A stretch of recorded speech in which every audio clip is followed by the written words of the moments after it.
Terra incognita speculative fiction. Terra incognita speculative fiction.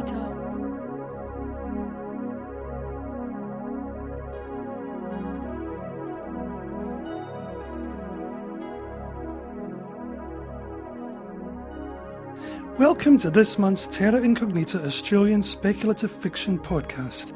I'm your host, Keith Stevenson. Put simply, Terra Incognita is the best Australian speculative fiction read by the authors who created it. And please visit tisf.com.au for links to our featured author's website and publications. This month's featured writer is winner of 5 Ditmars, 1 Aurealis and a Julius Vogel Award, Lucy Sussex. Lucy's brand of weird fantasy and science fiction is always original and very personal, and this is no less true for her story for TISF, The Duchess of Newcastle, which shows eternal life can manifest itself in the strangest of ways.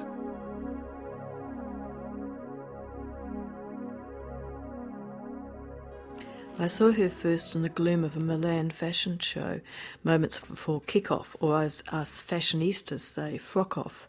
She was more than fashionably late, she was as rudely late as a celebrity pushing her way through the assembled throng. That would have been permissible for a face from the glossies, but to judge from the outraged looks, she was an unknown. Moreover, the seat she was headed to was middle-ranked, 2 down from me, in fact, in my capacity as fashion journalist for an Antipodean newspaper, and a long, long way from the rarefied front row with its Hollywood stars and the heavy armaments of Anna Wintour from American Vogue and Susie Menkes of the International Herald Tribune. Full marks for a meteoric entry, I thought. Unlike most fashion journos, I choose my words carefully. For her the crowd was merely a dark backdrop, a sky against which she left a trail of dazzle, head and toe. Her shoes were the state-of-the-art basketball players, with cute little inserts in the heels that flashed lightning with every step. From her ears depended an equally cutting-edge iPod, the new model for cyclists, which shone luminously pink and green. When she neared, I further noticed the silhouette of her skirt, unmistakably vintage Miyake, with concertina tiered pleats, dangerously close to resembling a Chinese lantern. Finally, she brushed past me. I registered with the split-second timing of the seasoned fashioned watcher the other elements of her ensemble: vintage lace camisole, classic English tweed racecoat, a fur stole and a toque. There was something avant-garde in the jewellery line too, but my concentration was broken by her looking me briefly in the eye and murmuring, a very carrying murmur as only the English upper class can do. Live like bats and owls, indeed. Oh, it was apt, for all of us fashion workers huddled together in the dark, a parliament of light creatures, waiting for the fashion spectacle to begin. As it did, fashionably late to the point of rudeness, with a blast of sound, a candy-pink spotlight, and this year's Miss Anorexia supermodel posed in Bride of Frankenstein wig and cape, which she threw off to reveal not very much at all, ribbons of artfully slashed chiffon as she sasayed down the catwalk. I opened my notepad, low-tech, hardback, art paper, and started making descriptions, either drawings or shorthand. I was barely aware of a high-tech, very slim and dainty notebook being opened 2 seats down and a flurry of typing. Then I forgot about everything except the show. X number of outfits later, Miss Anorexia made her last appearance as a bride, still with overtones of Frankenstein and on the designer's arm. Both sported cocaine-eating grins. I made my last notes: bias drapes, laser cuts, retro meets space age. Then I felt someone brush past me again, and my jaw dropped as it hadn't throughout the entire show, as the latecomer made an early exit. In the light I could register her colours: emerald green in the skirt, heather-lichen tints in the waistcoat of Donegal tweed, I guessed, yellowing ivy of the vintage lace, offset by peacock feathers colouring the toque, red foxtails in the stole and amethysts in the jewellery, along with silver and what looked like well-nibbled bones. It shouldn't have gone together, but it did. That's fashion genius. I turned and looked into the square-framed glasses of my neighbour, a demure little Chinese lady from some Hong Kong glossy, but she said it first. Who the fuck was that? I had no notion, but a notion I would need to find out. When in doubt, Ask a PR lady, even if she is pawpaw coloured with platinum blonde tresses and cerulean contact lenses. But Carla's English was dodgy, and the name she gave me sounded very much like a malentendu. Lady St. Parry. Not in Debrett, nor on Google either. Rather more promising was the affiliation, 21st Century, a new web journal with some serious money behind it. Yet upon investigation the issue up on the net seemed seriously boyish and techno-geeky. It certainly lacked the witty, eclectic femininity of the lady, if she was a lady with a capital L. I sighed and got down to work. Writing my copy to be filed across several time zones and half the world away is a ritual demanding perfect quiet, all alone in my hotel room. But tonight I was having difficulty maintaining my concentration. When I tried to detail just what about the collection was retro meets space age, what did I mean, and more importantly, what did the designer mean apart from business? A concertinaed skirt, a flash of lightning, the kiss of fur would come to mind and stop me in my tracks. Drat the girl, I thought. Yes, she had been little more than one, quite petite. I wasn't being paid to describe this interloper, however interesting. Drastic measures were needed. I ordered an affogato from room service, double strength, and on an alcohol and caffeine-fuelled burst of energy wrote my 800 words of fashion column and emailed it into the night. It was right on deadline in Sydney. Tomorrow would be Prada, Emporio Armani, and several very important parties. Thanks to the affogato, I would now have the greatest difficulty in getting to sleep. Drat the girl, indeed. Milan passed, as it always did in a high-speed blur. Frocks, lights, blaring music, more frocks, shopping, long taxi rides, coffee, frantically typing my copy, air kisses, ciao bella, alcohol, more coffee, guilty cigarettes, insincerity by the bucket. The only relief came from the few old-fashioned friends I trusted and Lady Whatever. I used to think a sight for sore eyes was a cliché, but not with her. I was red-eyed from the insane hours, but she always was not only eye candy, but eye balm. For Prada she wore a titanium corselet, milkmaid frills, a fur muff and jack boots, with the diamante chromat in her long and undyed brown ringlets. Miuccia sent a flunky after her with his cell phone camera, I heard, which had to be a sign of approval. For Emporio Armani she wore a leather bustle under a sequined tarquin jacket, the muff again, and a fur and a hat I can only describe as deconstructed, with nail clippers by the look of it. Oh, she diverted me into a persistent piquant curiosity as to just who she really was and where she was coming from. A direction of the compass I surmised, where there was fresh, rarefied air. She also unsettled me profoundly. Precisely what about her had such an effect was harder to identify. I began to get an inkling at one of the avant-garde shows held in a converted abattoir. Much dry ice was used, and every model wore buckled leather, even the obligatory bride. At the finale the buckles and models were attached to a gun carriage on which the designer, a Slovakian I think, was drawn solemnly down the runway. The lady sat there open-mouthed, then remarked loudly, "Have you no pride? You women labour like beasts, cart horses or oxen à la mode." A comparison no girl, let alone a vain model, would appreciate, but luckily none of those on the catwalk understood English. I frowned, something rare in the fashion world thanks to Botox, and wrote in my notebook, déjà vu. Not that I had seen her before, because I've trained a good natural memory to fashion police level. It was her words and the coincidence of interests.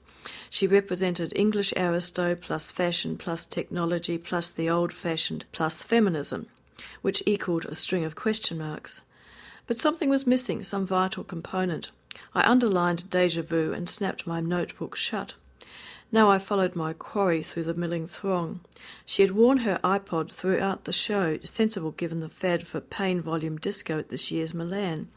As I neared, close enough to kiss, I could hear a faint tinkle from the iPod. Surely not harpsichord music. We were blocked briefly by the slow passage of one of the US buyers, a massive man on crutches. As if sensing my presence, she turned. "You even dress like bats or owls, all of you, or Puritans." Just to one side was Karine Reitfeld from French Vogue, who claims only to wear colours in the countryside, and her crew of rock star wannabe minions, all of them clad inky sombre. I blushed and looked down at my classic Jasper Conran jacket, Colette Dinnigan dress and Prada boots, perfectly coordinated outfit in basic, now suddenly boring, conformist black. All I needed was a Bible, a big white collar, and a stovepipe hat. In the moment I glanced down, the cloud cleared, and off she went, striding through its speed, unimpeded by stiletto heels or other fashioned foot-binding arts. I gazed at her retreating shape, a riot of colours, with hardly an item of her outfit which could be visually sourced to a designer, op or vintage shop, dressmaker, and saw, unlike anyone else at the show, an individual, a true original. I thought again, déjà vu. Something about her resonated from deep in my past, from long before I could have appreciated the art in her personal styling. But from where? It took me less than 8 hours, my mind chewing on the problem while I drank wine, partied, showered, filed my copy and got ready for bed. At 3 a.m. I suddenly sat up from a troubled sleep. Snap! I had it. The déjà vu was identified, and from a most unlikely source, the Duchess. Once upon a time I was a grad student. Thesis underway, sessional tutoring for the experience, conference papers and articles in preparation. My life shared equally between my computer screen, the coffee shop, and the rare books section of the university library. It was intensely intellectual, also lonely as hell, but not without its passions. When I encountered like minds, we would go into a huddle over Mary Wollstonecraft, Christopher Irigaray, and more rarely the Duchess of Newcastle. You had to be into the 17th century for her, but she had a small select fandom, including, somewhat reluctantly and backhandedly, Virginia Woolf, who name-checked her in a room of one's own. For those of you not familiar with the history of feminist thought, a brief life. Newcastle, Duchess of 1623 to 73, Margaret Cavendish, née Lucas, younger daughter of the minor English gentry, lady-in-waiting at the court of Charles I and Queen Henrietta Maria during the English Civil War. Fell in love with and married the Duke of Newcastle when they were penniless exiles in France. Both were writers, she most unusually for the time, which liked its women fecund and unlearned. She wrote and published under her own name poems, plays, works of natural science, novels, utopias, all imbued with a formidable facility for words, a vindication of women's rights, and a fanciful imagination. Not least, she was a fabulous and inventive dresser, as she herself wrote. And if a lady dress, or chanced to wear a gown to please herself, or curl her hair, if not according as the fashion runs, Lord, how it sets a-work their eyes and tongues. Straight she's fantastical, they all do cry, yet they will imitate her presently. For what they did laugh at her in scorn, will with it think good themselves for adorn. Get the picture? None, alas, survives of her fantastic regalia, but we do have her words, in quotable quantity. It was she who said, and I who recognised the words, women live like bats or owls, labour like beasts, and die like worms. In a different world, like Afghanistan or 17th century England, or even academia under an economic rationalism, I might have lived like that too. It was thanks to the Duchess and her many successors, from Wollstonecraft to the Pankhurst, that I didn't. Even after I had belatedly realised that the professional love of the Duchess would condemn me to short-term contracts and slave labour working hours, and that my increasing addiction to designer clothes meant I would have to get a real job, I still loved her as an amateur. And I had no problem with someone else loving her too in sincere imitation, the greatest flattery, even quoting her. Postmodern intertextuality, they call it in the Academy, a polite way of saying outright theft, in areas where true originality has vanished, such as architecture and, above all, fashion. Even the name Lady St. Parry I could now recognise as coming from the Duchess too. Lady Sans Pareil, without compare. It was a paradox of her personality that the Duchess could also use the personas of Lady and Mistress Bashful, shy, yet with a sense of her own worth. I could read that fanciful display at Milan Fashion Week as both the calculating act of a sharp operator, out to create an effect, and as a second-hand visionary. Not many people would have spotted the referencing, not in the frivolous world of fashion. I could pride myself on that, but did it go even further? The Duchess was in her time popularly regarded as mad, and anyone who used her as a performative model could run the risk of getting too close for sanity. To quote from another era, the 60s movie performance, the only performance that really makes it all the way is the one that achieves madness. I checked that quote on Google and also spent a happy half hour rediscovering the works of the Duchess online, no longer only available in dusty rare book collections and dustier rare book shops. Then I shut my laptop down.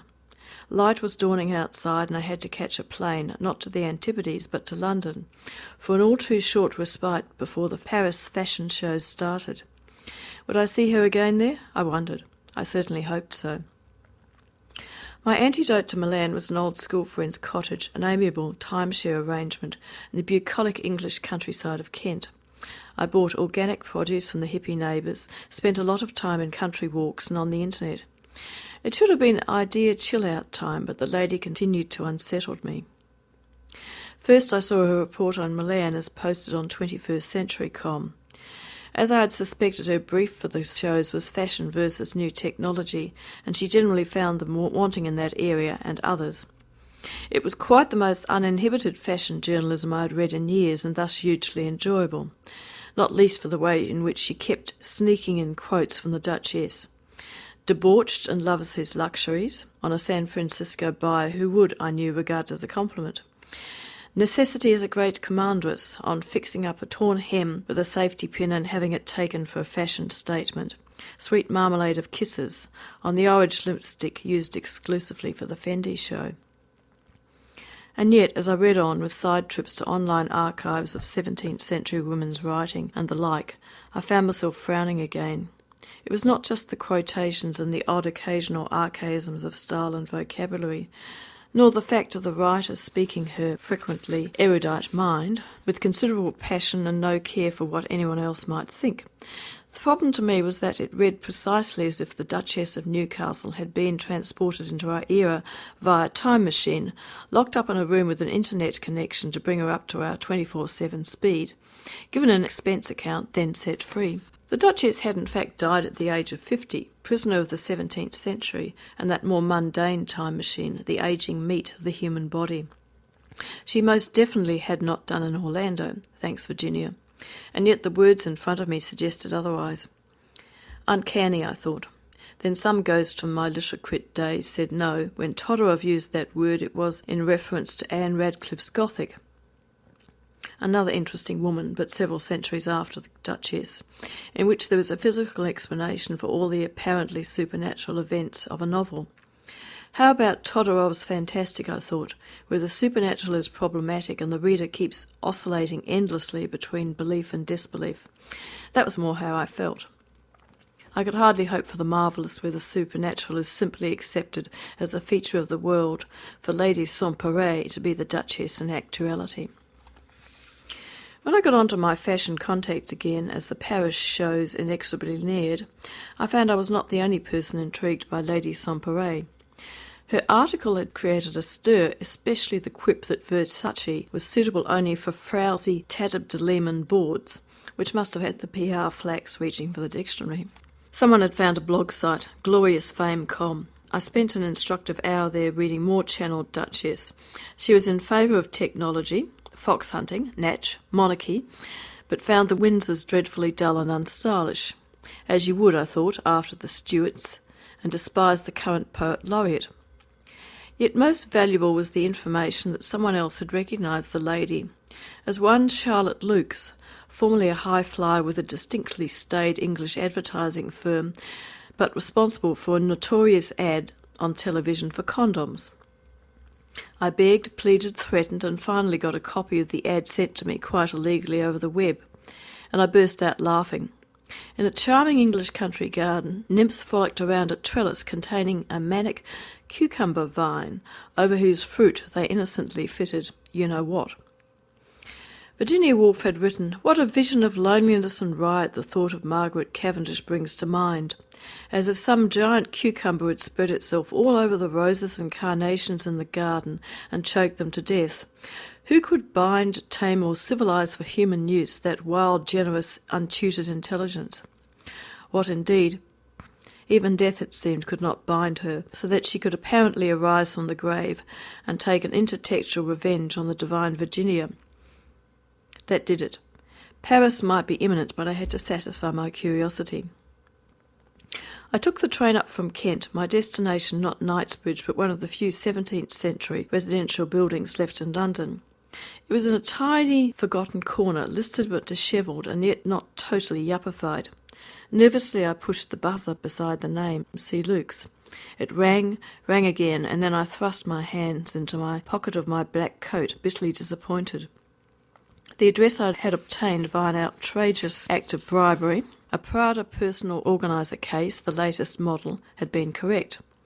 But my bird of paradise had flown. I dawdled back to the tube station just as all hell broke loose. A crowd of commuters boiled out of the escalators and onto the pavements.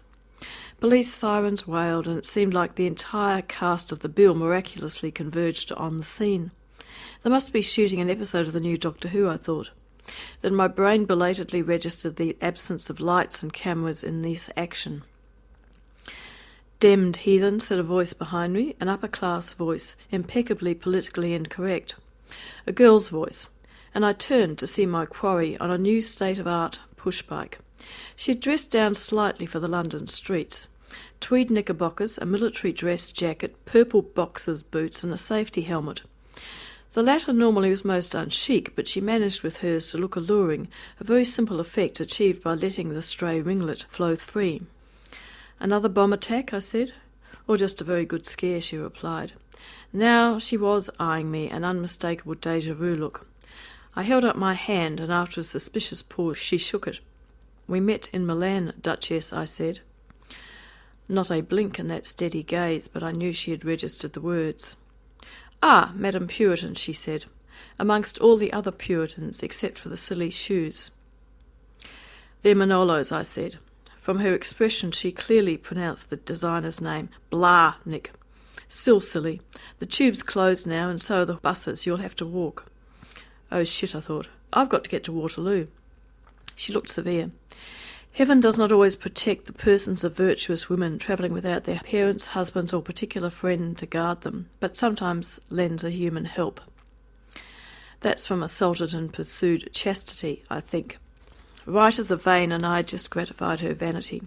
She stepped forward and onto the pedals, leaving the seat free, and jerked her head at me. "Come hither." I cautiously mounted behind her, and we set forth, via alleyways and mews through the streets of London town. The real Duchess, a protected aristocrat, would have been lost on her era's roads.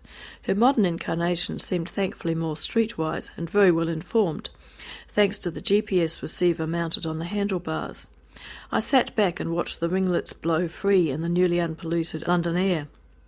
"What are you?" I murmured half to myself. "A reincarnation?" She gave no sign of having heard, but nonetheless answered, "That's more heathenism." "Also Pythagorean, who you doubtless read." Another nod, but it's not true. "You are relation." I checked you out. Luke's, a variant spelling of Lucas, descended from one of Margaret Cavendish's brothers, a cadet branch. She was fond of her family, and it makes sense that she would follow the line. She dodged a clump of grumpy commuters. "Peradventure," or as Charlotte Lukes would say, "maybe." She's not herself anymore, not the home county's girl from the lesser gentry who got herself to university and a good job in the city. Someone else is wearing her, as if she were a dress tried on and found a becoming fit. Is that how you refer to her breakdown? Breakdown? Fie! You have advertising industry gossips? I said nothing. Our current climate of terrorism means governments collect information on even their most law-abiding citizens. And there are ways to access it, connections in the most unlikely places with a taste for fashion industry freebies. "I wore grey suits," she suddenly said. "A parrot-hued pashmina, that was the first sign. And a sudden addiction to rare bookshops, eBay auctions where the strangest of things suddenly become desirable. A carmine velvet pixie hat, 1950s. It was only after I'd bought a subscription to the New Scientist and the collected works of the lady whom great-aunt Eliza used to refer to as Mad Madge that the penny started to drop. The office was selling tickets for a charity ball, and so I dressed myself up in a paste pearl cap with a half-moon of diamanty brooch at the front, blue bugle bead and pearl coat fringed with red, green glittery boots, the whole finished with a spear also glittery in the shape of a comet. I said I was an empress and won first prize. The Empress in the New Blazing World wore real diamonds and pearls, I said, but near enough. As I found when I got home, my head swimming, and I opened the book. The Duchess wasn't of her time, I said cautiously. That's why they mocked her, but perhaps she had intimations of ours. She continued, on a roll like her bike, which was picking up speed down a slight incline. I swear I'd never read the description before, but I'd aped it faithfully. I got dressed up the next day in my grey suit, last time I wore it, the pashmina and the pixie hat, carrying the spear under my arm. I hung it on the wall of my cubicle and wrote an ad that day which earned me a promotion. She glanced over her shoulder briefly at me. Charlotte Lukes was hardly that silly slat in Bridget Jones, but she was unhappy and rather uninteresting. Far better to surrender and let myself be a far more interesting person. If this was madness, I thought, it was perfectly methodical. An awkward silence fell. I knew I had to keep the conversation going, but my opener neared the medal. I'll owe you for this trip, I said, as if the lady were a taxi service. Shall I buy you dinner in Paris? She glanced back over her shoulder again. Milan was quite enough for me. I asked 21st Century for the test drive column. Test drive? New tech, like this bike. The editor said, provided you don't make the column too girly. She chuckled. I had no idea if the Duchess had chuckled. Maybe the sense of humour was Charlotte Lukes. I foresaw an extremely girly column. Margaret Cavendish was constrained by the sex roles of her time, just like your feet, madam. Here she, or her shadow, can do anything she likes. I might go back to university and study science, join the Royal Society, which now admits women, find a nice older man like her husband, the Duke. I dare you, I said, to find a real Duke. Via the internet? She chuckled again. But he'd better be fertile. She always wanted a baby. No woman in her era was complete without one. I'd like to give her that, at least. If you have given her something, I said, then it is far more than her wildest dreams, even in the new blazing world. A ladylike grunt as we hit a rut in the road. Next she negotiated a group of police who clearly didn't regard two women on a bike as terrorists. She kept sneaking glances at the GPS screen and muttering a mixture of mouth-filling oaths and admonitions at it. God's blood, we're not in Dulwich. I tried to speak, but she waved me silent. It dragged on as we passed more homeward-bound commuters, women carrying their office shoes in their hands and walking stocking foot, fat men sweating in their Savile Row suits, the fitness fanatics looking smug. Now we neared the Thames and the great station. She brought the bike to a neat halt outside the main entrance, set both booted foot on the ground and waited, back turned to me. I'd once interviewed a Japanese designer, a man forthcoming only for 30 minutes at a time. Then he abruptly retreated into himself, recharging his batteries for the next design or encounter. I sensed something similar here, a shy person performing sociability but only in bursts. Thanks, I said awkwardly, since she clearly did not want to prolong the goodbye. There was a pause in which she should have answered. Instead, she hit the pedals, accelerating almost from standstill, around a corner and out of sight, ringing her bell as she went. I gasped. There is a word of somewhat flexible meaning to Duchess. It can imply anything from condescension to co-option to doing someone over. Whatever, right now I felt as though I had been thoroughly Duchessed. After a moment I added, or she has. What an egomaniac! The whole length of the trip she had not once asked me who I was nor where I came from. I'm Olivia, I mentally shouted. I'm from Sydney, and I know where you live, both places. The second being a magnificent tomb in the Westminster Abbey, erected by the loving, grieving Duke of Newcastle. I went into the station and checked the time for the Eurostar. Around me the tabloids shouted, "Terror attack foiled," something for which I could not have cared less. Paris beckoned, and it was the nature of my bread and butter for me to follow. I still don't know how I got through the next week. It was Milan but en française, Chanel instead of Prada, but the same old faces to my jaded eyes, almost the same clothes. I ear-kissed, I filed my copy, I partied, but never was I so thankful when I could finally settle into my business-class seat in the metal tube taking me home to my sunburnt, blazing new world. And somewhere over Kamchatka, a plan hatched in my mind, a revenge and also a means to satisfy my curiosity. Lady Saint-Péray was new tech, and new tech could analyse words in a way which the Duchess of Newcastle, sitting in her study at Welbeck Abbey, could never ever have dreamed. Way back in my grad student days, I'd eked out my grant by doing typing for a professor, rendering the greats and not-so-greats of English literature into machine-readable form. Mary Perdita Robinson, Mary Shelley, the Bronte sisters, Professor Burrows of the University of Newcastle, yes, carrying coals too indeed, had developed one of the first stylistic recognition programs, determining how the vocabulary, grammar, especially the commas, could reveal a writer's signature, even in anonymous text. I would need a large quantity of the Duchess's works for comparison and statistical analysis purposes. Easy peasy. Had not Virginia Woolf noted Margaret Cavendish's torrents of rhyme and prose, poetry and philosophy, congealed in quartos and folios? For Lady Sampere would have the articles from 21st Century Com, also the 18 months' worth of blog entries since Charlotte Lukes had taken a lucrative package from the advertising world. That should suffice. And now I sit in front of a computer screen, waiting as the silicon chips crunch through an author's words.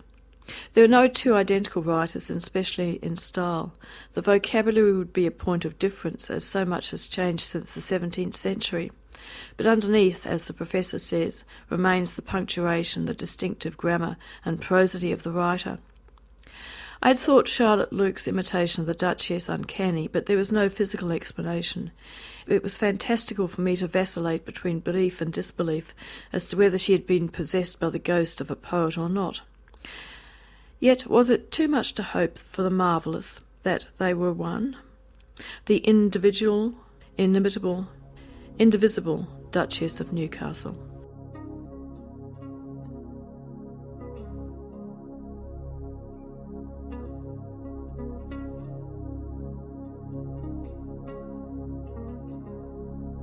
Terra incognita speculative fiction. Terra incognita. Reviews.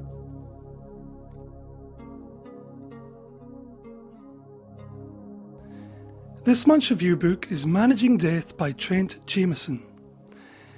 There's something deceptively simple about the writing and managing death, the second Deathworks novel from Brisbane-based author Trent Jameson. Like the first book, Death Most Definite, it's a quick, bright and breezy read, fast-paced, enjoyable, with good gags, and a plot that goes deeper than you at first imagine. It's only when you force yourself to stop, and believe me, you have to force yourself, and look at how he's doing what he's doing, that you see the incredible art with which Trent's constructed this story. For example, in the way he deftly summarises the key points of Book 1, fills us in on the world our hero finds himself in, and gets us right into the action for Novel 2 in the space of 4 short pages. In Managing Death, Trent returns to one of his favourite themes, corporate backstabbing, and gives it a delicious twist, because in this world, the backstabbing tends to happen with real knives, stone ones, that whisper to you while they do their job. Stephen de Selby, the reluctant new regional death for the Australian sector, is only just beginning to learn the ropes of his new job when he and those he loves becomes the target for a supernatural killer. After the narrowly averted regional apocalypse in Book 1, the government is naturally a bit jumpy and starts poking their nose in where it's not wanted. And when hell all but breaks through Stephen's office window, the quasi-intelligence agency called the Closers wants some nose room too. Throw in the fact that Stephen has a death moot to organise with the 12 other regional deaths, who all seem to hate each other with a vengeance. Oh, and the dark and angry god of the stirrers, avowed enemies of life, is about to come knocking on the doorstep, and you'll be amazed at how many balls Trent keeps up in the air. Even though it's a middle novel in the series, Managing Death manages to up the ante and hint at even bigger things to come in Book 3. And all that, coupled with the fact that Managing Death also delivers some real scares along with the action and laughs, makes this the most entertaining supernatural series to come out of Australia since, well, maybe since forever. 4.5 stars. Managing Death is published in Australia by Orbit. You have been listening to Terra Incognita Australian Speculative Fiction Podcast. Visit tisf.com.au for links to the featured author's websites and for details of the publications. Stories are copyright by the author. Book reviews are copyright Keith Stevenson, 2011. This podcast is licensed under a Creative Commons Attribution Non-Commercial Share-alike 2.5 Australian licence. See our website for details. Please tune in next month for another podcast of the best Australian speculative fiction read by the authors who created it.